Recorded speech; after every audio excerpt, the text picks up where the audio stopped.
mi delicioso coadqueradores. Estoy en México. ¿Cómo estás? Muy bien, bienvenida a México. Gracias. I'm in Mexico on the Juicy Living Tour. This is not going to be in Spanish. We're going to speak English. Thank you for accepting to do this interview at the very last minute, Miguel. Muchas gracias. No, thank you, and I'll do my best in English. Thank you. So you've created this amazing, you had an amazing vision here. Something happened and you said, I need to create something different, something more conscious, and that will inspire people and have a different, what was your vision here actually? Well, first of all, I studied architecture, and when I visited this place 25 years ago, I bought a small piece of this property to make a private a countryside house for me as an architect. And while I was cleaning up the lands and landscaping and seeing what this land had, every day I found new things, and then I changed my project to 30 little villas. But finally I decided that this could not be of one person, it could not be private. So I changed my mind and realized that it had to be open to the world, and that's when I decided to make it a park. But you have incorporated a lot of the Mayans, the ancestor. There's more than just a theme park. You really brought substance and deepness and knowledge and something more than what we see around here, because we're in the middle of Cancun, Playa del Carmen, all those superficial places, but you have created something that balances this energy somehow. Well, that's what I found out in this piece of land, that it had many things to say. It had history. This was an old port of Pole, where all the Mayan people came here to pilgrimage to Cozumel, to worship the goddess of fertility in Cozumel. So it had a full story. There were more than 2,000 small constructions in this place. It had a natural underground rivers. All the peninsula, all this area, doesn't have rivers on top. All the rivers are underground, and this is a place where these rivers flow into the ocean. It had a beautiful natural animals, plants. It was a gifted place, and so the place talked to us and says, you have to do with this, develop it and show it to the world. I have always been very proud of my country, Mexico, so this was a perfect scenery to show our country.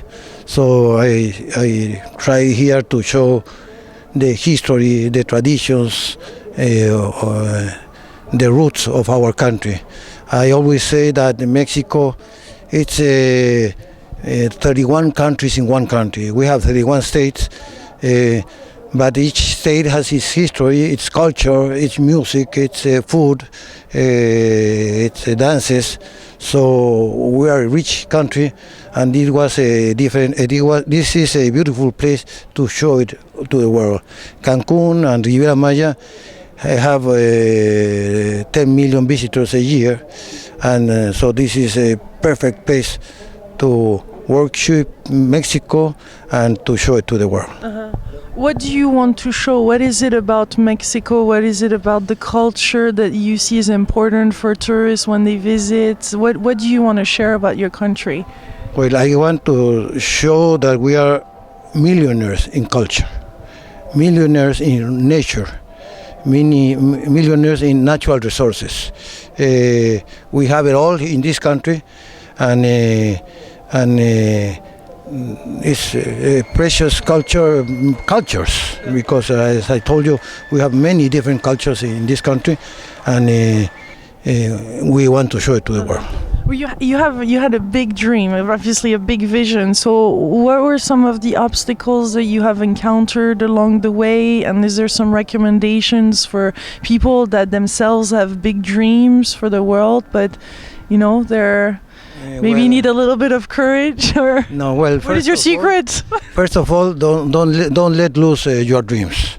You have to do your dreams. You have to make them real. If you don't do in this life what you like, you'll finish up having to work. So you have to make your dreams a reality. Another thing is make things forever, make them lasting, make them of quality. Anything that does good things will last forever. Do it professionally, but you have to go against the odds, and if you persist, you will always make your dreams real. So how did you reinforce that vision to make it real, to keep on believing in it, no matter how sometimes difficult it was or how impossible it seemed? Well, it's not easy. I want to tell you that we have been working this park for 25 years. Today, you see the result of 25 years. All the profits of this park have been reinvested for 25 years. We have taken enough to live well, but we have never had less than 500 labor workers. Sometimes we had 1,000, 2,000, but the minimum we have had is 500 labor workers. So this park that you see so beautiful and so complete, it's really unfinished. We have many years still to go to show a little bit more of Mexico. We have so many things to show in so much short time and small space. Although we have lots of land to show it, but it's too much to show. So we'll work all of our lives trying to grow this and to show more of what we have. Yeah, I know you're very much you're about ecology, about sustainability. What are some of the things that everything goes around ecology and sustainability.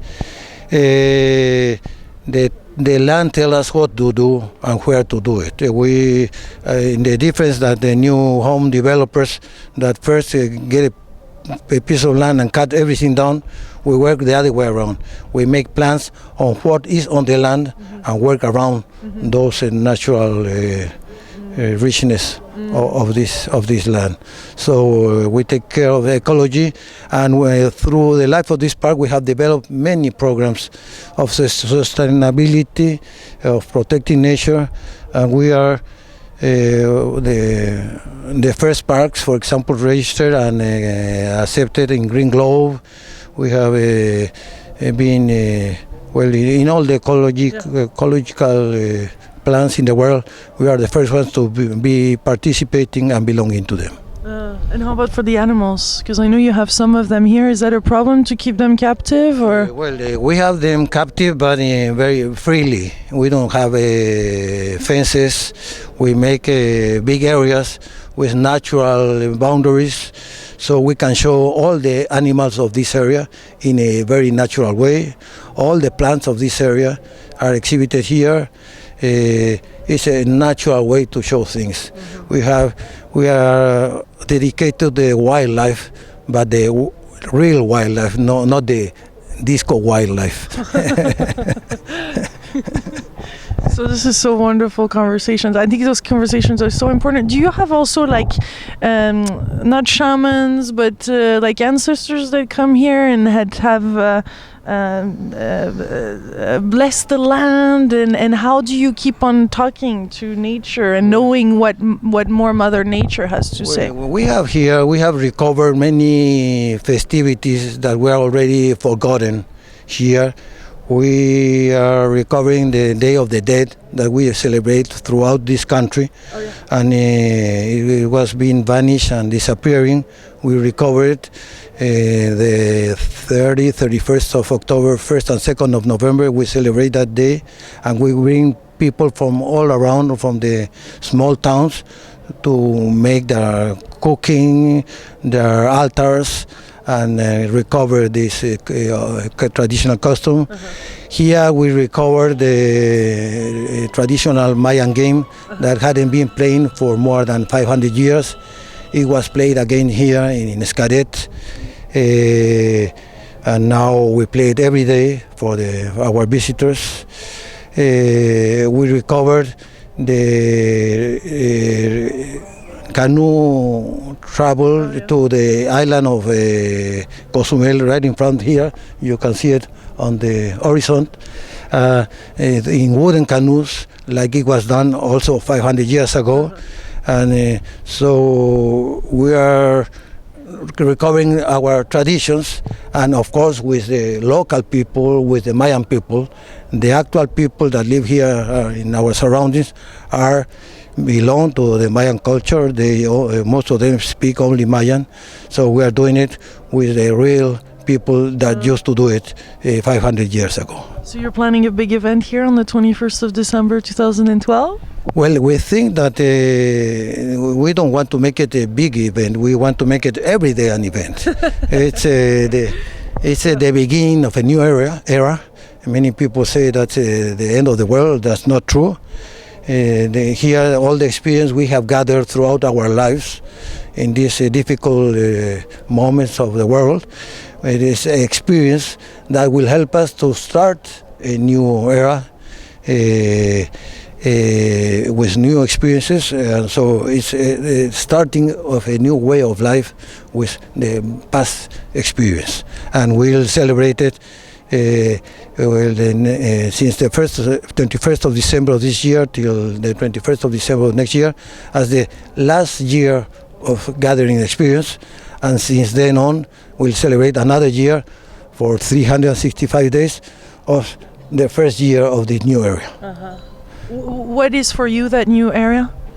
The new era? A new conscious, a new way of life with the past experiences. To use everything, all the experience, all the good and bad things we have had in the past, to start clean from their own. And live from the heart? Of course, from the heart. The heart is our guide, our consciousness. Of course, with love. What's beautiful about our people that we are loving people. Yeah. And that's the most important thing that people take home when they visit us, is the loving, the care, the kindness of our people. That nobody taught us that. We inherited that. Yeah. That's the magic ingredient, isn't it? That's the magic ingredient. It has been for us, and that's the magic ingredient for all the world. Yes. If we learn that and put it in our conscious, the world will change very fast. So we send you much love from Mexico. No, thank you for letting me say these words. And what I can tell you, that Mexico is a rich world in nature, in beauty, in kindness, and in the heart of our people. Thank you so much for this moment, Miguel. I really loved it. Thank you very much. And excuse my poor English, but it was rich. I did my best. You did wonderfully. You spoke with the heart. And that's it. Much love, my beautiful co-creators from Mexico. Thank you very much.